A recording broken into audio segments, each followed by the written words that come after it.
Welcome back, everyone. We're here on the Cabral Concept. It is our Mindset and Motivation Monday, all about discovering and rediscovering you, who you are, and really what you want out of life.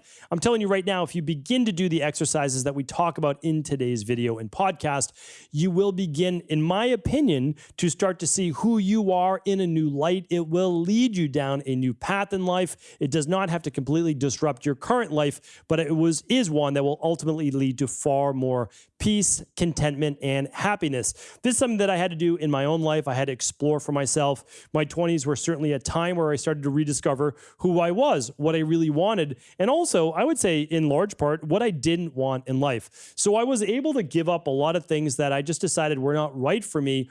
And sure, they might have been challenging maybe at the time, but doing those things actually gave me a lot of freedom to do more of what it is that I loved and what I thought that I wanted out of life. Now I understand it was the right choice. It was the right path. But oftentimes at the time, right, at that moment in time, it's not always easy to have the confidence to say that. So what I want to do is I want to share with you at least some questions to begin to open up your own mind, so that hopefully, again, in my opinion, that you will start to begin to move towards that life that we all want, that life of fulfillment, the life of no regrets, and the life of happiness. So one thing that I like to share with you is that this is a rediscovery, because in my opinion, we all knew at least when we were a child what it is that we wanted. But over time, like I spoke about on last week's Mindset and Motivation Monday podcast, we lose who we are as we start to go through the growing process. So what happens is, as we get to a certain age, somewhere around maybe 8 years old, 10 years old, even a little bit before that, we start to realize that there are people judging us. There are people looking at us, and we look to get their approval. So first it's our parents, and then it's sometimes our teachers at school. Then as we become teenagers, it's our peer group and maybe a girlfriend, boyfriend, a partner. And then we start to look for approval from the higher education systems, and then our work around us, and then family and spouses and all these different things. So what happens is every time we look for this approval, we set aside a little bit of who we are. And what we start to do is we start to walk down a path of seeking approval. And as we begin to walk down that path, it diverges from the path that we were on. Because earlier in life, certainly before 8 years old, when we were more in that theta state, we were taking in the world around us. But we were living in a way that really only a child can, where it was more looking for immediate gratification, doing the things that we love to do in that moment. And when we're a child, we are truly living for that moment. We're not looking to the future. You tell your child, hey, we're going to be able to do that in just 5 minutes. They're like, 5 minutes? No, it's the end of the world having to wait just 5 minutes, because you're living, you're present, you're in that moment, and you're already walking down the path of what you want out of life. But again, as we start to take on the burdens of life, the challenges of life, and the approval of others, we start to converge. We just come off of our path. We see that there's different ways that we can walk, and sure, we can walk our own path. But if we do that, maybe we're starting to let down the people that we need literally to make it safely through life. And again, if you want more information on this, definitely check out last week's podcast. I'll get the number for you right now. That was episode 2327, and today is episode 2334. So what I want to share with you here today is that it's a rediscovery of how do we get back on the path that we knew was in alignment with who we were truly meant to be. And so the goal needs to be that rediscovery. And because again, I don't want you to think that you're going to make up your life. And this is why this comes about. So keep in mind, we run a very active practice, and I get to listen to people all the time. And I really do. I try to listen as much as humanly possible, because then I get to realize this is what people need the answers to. And if there's a couple people asking this, well, think about that couple people represents tens of thousands or even millions of people that were all on this path together. And did I go through it myself? Yes, I went through the same path myself. And so I know that this is more something universal. And so what I share with you is simply a way for us to find back who we were, to come back to who we know we are on the inside. And the best way to do that is by asking yourself, who was it that you wanted to be as a child? What was it that you wanted to do as a child? What did you love to do? Did you say you wanted to be something when you grew up? Just think back. You have to ask yourself those questions. You might say, well, I wanted to be an astronaut. Okay, so I get it. I understand you may not become an astronaut, but you have to think more from a child's perspective. Why did the child want to become an astronaut? Like, what was it? Was it the sense of adventure? Think about that. If you're an astronaut, what are you doing? You're exploring uncharted territory. You're going up into space.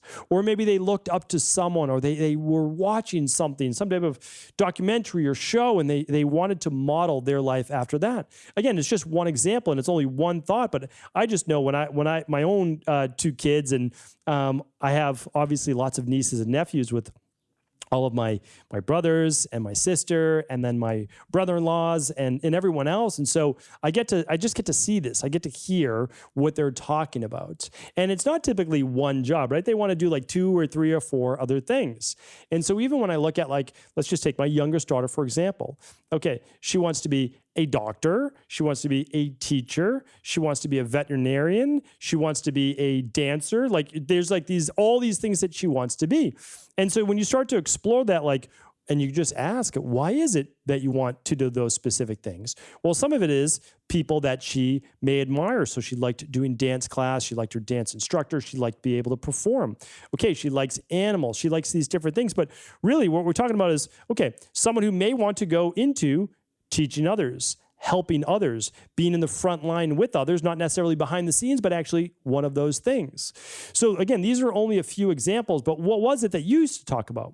And sure, we all, again, not everybody, but of course, some of us wanted to be professional athletes and whatever that may be. And okay, there's nothing wrong with that. It also shows that you're not afraid to be competitive, to want to rise to the highest level. And that's absolutely great. And so I'd also share with you, what books did you enjoy reading, or what TV shows, like if they were not just cartoons, but things like that. Like, what were you into? That's a big thing I ask people. Let me just give you an example from my past as well. And because I've shared this many times, but I wanted to be an archaeologist from a very young age. And when I think about that, well, why did I want to be an archaeologist? Well, I like the Indiana Jones movies. I think like things like that. Sure. But really, what was it? It was about discovering things that had yet to be discovered. And you know what? I didn't even realize this. Honestly, it's funny because sometimes you need to have these conversations with other people because we think we know ourselves so well, but we really don't. That's why I love having coaches. I like talking with other people as well, because so I finished I'm going for my doctorate degree in naturopathy. I'm doing my internships overseas. I'm in India, I'm in Sri Lanka, these places I've never been to. I don't know anybody over there. It's just kind of wild. I'm going to go study and I'm going to go figure out what is going on in these clinics that they're helping people. How are they helping people? I go to Old Beijing in China. I'm there at a traditional Chinese medicine hospital. I'm one of 4 people in the program that speak English. It's, so it's like, well, why are you doing these things? And it's interesting because first of all, I wanted to figure out what works, and I wanted to be able to take the things that works back to the US and be like, hey, this is how I'm going to practice because I know it works. I thought there would be one methodology that worked the best. Lo and behold, of course, as I've shared many times before, there is no one best form of medicine. They're all the best forms of medicine. The thing is, you need to know who to use it with, at what time, and what modality or system, and that's how you get the best results. And typically, it's a combination of many. So that's why I can say, there's a time and place for conventional medicine, for Ayurveda, for functional medicine, etc. They're all amazing. You just need to know when to use it and with whom, and ideally, you're going to apply it to multiple modalities. But so anyway, I go through my internships. I do all that. I love reading, books. And so I came back. I'm chatting with some clients, but they had already known me before, known me for years. And I'm telling them about all my studies and I'm telling them about what I learned. And it's funny because one of them mentioned, be like, wow, it's like you're a medical archaeologist. And I'm like, you just said archaeologist. And forever, until I was maybe like 14, 15, where the idea was just pushed out of my brain by, again, teachers and society and culture, because who becomes an archaeologist anymore, right? It's just certainly, just not a lot of people. But it's funny because when they said that, it triggered something in my brain to say, that's what I wanted to be my entire childhood.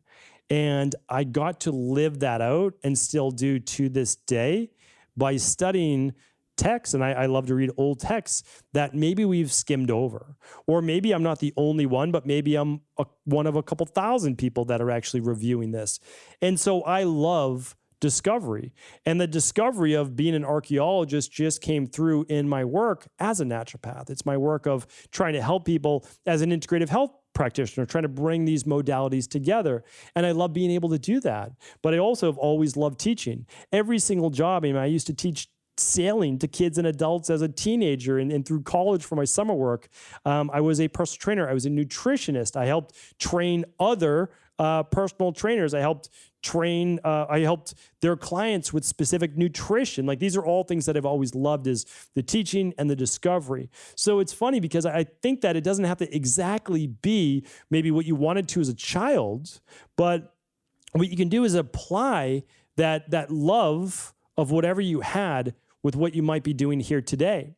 And if you can't seem to grasp what it was from childhood before, again, we were diverted from the path that we were on, or told that these things just weren't possible, right? Like, hey, it might be right for somebody else, but not for you, or we don't do those types of things, or in this family, all these different types of sayings. But I would share with you this, because there's another way to go about this. And I've done a podcast probably a couple of years back on this. One of the ways to rediscovering you, to rediscovering what makes you at peace with you, makes you content, is what activities can you do where hours seem like minutes, where time ceases to really exist. And there's a few things that I know where it's like that for me. One is reading new books that I love. The hours just pass. They really do. And that's not that way for many people or for everybody, and which is totally fine. Some people, it's listening to music or dancing, or it's singing, or it's math. Everybody has their own thing. It really is. Or talking with people, like having great in-depth conversations. So I think what we can do is we can start to look at, is there anything in our own life? Maybe it doesn't happen very often for you. Maybe it's once a month, or maybe it's once a quarter. But what are the times where time just passes? Like, it moves quickly. And it's those times that I'd say, can you get more of that in your life? Like, is there any way, maybe not every day, because again, we have our own adult lives. We've got a lot of demands on our time. I'm not saying that. But is there a way that maybe over the next couple months, we could start to get more of that in our life? And then if possible, because again, I always say we're all in our own phases of life, and my wife and I have talked about this many times, but for the next decade, it's all about our daughters. Like, it really is. And then the previous decade before this one, there's a 20-year time period that all of our decisions are made through the lens of our daughters. That's basically it. Some people, that might not be the way that they view life, and that's okay. But we've just made that decision. So if there's a school that we want our girls to go to, that's what we're going to sacrifice for, in terms of where we live or the money that we spend or whatever it might be. And again, I feel very fortunate that we're able to do that. I work from a virtual-based position, and we can send them to those schools if we choose to. It's our decision of whatever we feel is best for our daughters. But what I'd share with you is that you can still move towards that. So maybe you're not in the phase right now that you can move into this thing that you want to be or do. But I always go back to that missing 6 hours per day. And I love just, again, hearkening back to that podcast, because if you can listen to it, it's just brass tacks. It's just actionable. I love being able to give action tips. Like, how can we help? All right. So most people, even if you're working a 9-to-5 job or whatever you might be doing, can you get back a half hour at the beginning of your day and the end of your day? And most people can't. It might be before the rest of the family wakes up, or after the whole family goes to bed. There has to be a time where you can get back a little bit more of your own time. And this isn't being selfish. This is actually creating harmony in your life. I've found that if I'm waking up earlier than the rest of my family, and I love doing that, and here's why. All I need is 30 to 60 minutes of my own time. That's it. So but why is that? Because I feel like after everybody's up, my job is to take care of them the best that I can. And, again, besides my daughters, nobody needs me to take care of them, but it's my job to try to be of service. So I'm trying to help, my daughters get ready in the morning. I'm at work. I'm trying to help people with questions they have. I'm trying to help wellness clients with questions they have. I'm trying to do these recordings, to do my best to try to pass on what I've learned in my life, that I've been fortunate enough to learn, that I think might help at least a few other people. And so that's everybody else's time. And I'm actually really good with that. I'm happy with that. And I feel like it feeds me as well. So, but here's the thing. By setting myself up with just a little bit of that time early in the day to do the things that I enjoy doing, that I feel allows me to be on the path that I truly wanted to be in life, then what it does is it allows me then to freely give to others because I've been filling myself up. So if I can fill myself up a little bit more, of course I have more to give. It's a general philosophy in life. It really is. It's the understanding that, and I always go back to this, but Jim Rohn said it best, and it's just the way that it is. So I'm going to try to always give credit where credit's due. But if I take care of me for me, and you take care of you for you, we're living an overall happier life. Like that's the thing, right? I take care of me for you, you take care of you for me. Like that's in relationships. But in general, like if we can do a better job at taking care of ourselves, we're just less reliant on others. That doesn't mean we don't need to rely on them. It doesn't mean we can't be in codependent, like healthy codependent relationships. It's not that. It just means that you're good. Like you're good no matter what. And then for the people that aren't good, that they're in a tough spot in their life. I just wrote this in my last Sunday email, that they're in a season where they're not good. It's their winter right now. Guess what? If you're in a good season, your spring, your summer, your fall, then you're able to help lift those people up. So I ask you to get good, not just for you, but all the other people in your life that you can then help. So I just keep working on me. Honestly, I keep continuing to work on me because if I can get better, I know I can lift others up along with me. So hopefully today's show was helpful. I appreciate you. I honestly do. This is one of my favorite shows to do. If it was helpful, do feel free to share it with anyone else you believe it could serve.